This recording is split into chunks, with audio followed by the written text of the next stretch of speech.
पश्चिमी बंगाल विधानसभा चुनाव की तारीखों की घोषणा भले ही अभी नहीं हुई हो, लेकिन राजनीतिक दल चुनावी सौगात की बारिशें करने में लगे हैं। मुख्यमंत्री ममता बनर्जी हर दिन लोक लुभावन वायदे कर रही हैं, तो केंद्र की मोदी सरकार भी लगातार एक के बाद एक परियोजनाओं का शुभारंभ कर रही है। सत्तारूढ़ तृणमूल कांग्रेस और विपक्षी दल बीजेपी के बीच आरोप प्रत्यारोपों का दौर जारी है। इसी बीच प्रधानमंत्री नरेंद्र मोदी 22 फरवरी को एक बार फिर बंगाल पहुंच रहे हैं। एक महीने में प्रधानमंत्री नरेंद्र मोदी का यह तीसरा बंगाल दौरा होगा। इसके पहले प्रधानमंत्री मोदी 23 जनवरी को नेताजी की 125वीं जयंती पर आयोजित पराक्रम दिवस समारोह में शामिल होने के लिए कोलकाता आए थे। उसी दिन उन्होंने कई कार्यक्रमों में हिस्सा लिया था। इसके बाद 7 फरवरी को पूर्वी मेदिनीपुर जिले के हल्दिया में कार्यक्रम में शिरकत करने पहुंचे थे। साथ ही उन्होंने हल्दिया में एक राजनीतिक जनसभा को भी संबोधित किया था।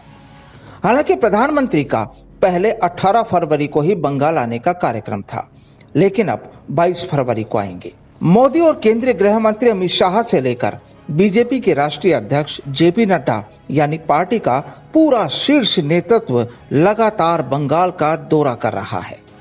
इसके अलावा कई केंद्रीय मंत्री भी लगातार बंगाल के दौरे पर आ रहे हैं और अलग अलग इलाकों में जनसंपर्क अभियान चला रहे हैं। इससे साफ होता है कि विधानसभा चुनाव की घोषणा के पहले ही बीजेपी बंगाल में अपनी जड़ों को मजबूत करने में लगी है। आपको बता दें कि पीएम मोदी 22 फरवरी को जल शक्ति मंत्रालय के कार्यक्रम में शामिल होने के साथ दक्षिणेश्वर नोआपाड़ा मेट्रो सेवा का उद्घाटन भी करेंगे।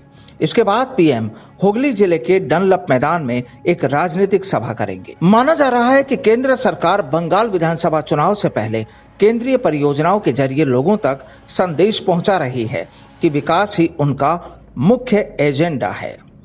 इसलिए केंद्रीय परियोजनाओं की बंगाल को सौगात दी जा रही है। वहीं प्रदेश की ममता सरकार ने भी चुनाव को देखते हुए वोटर्स को बड़ा तोहफा दिया है। कई शहरों में अब लोग 5 रुपए में भरपेट भोजन कर सकते हैं। मायर रात्रा योजना के तहत कोलकाता के 16 जगहों पर फूड स्टॉल लगाएगी। वहीं कर्मचारियों के लिए आवास की व्यवस्था कर रही है। बहरहाल अगले 2 से 3 महीने में बंगाल में विधानसभा चुनाव होना है। इसके लिए बीजेपी ने पूरी ताकत लगा दी है। बंगाल चुनाव की तारीखों के ऐलान होने से पहले सियासी मैदान काफी रोमांचक होता जा रहा है। ऐसे में सवाल उठता है कि क्या बंगाल में दीदी का सिंहासन डोल सकता है।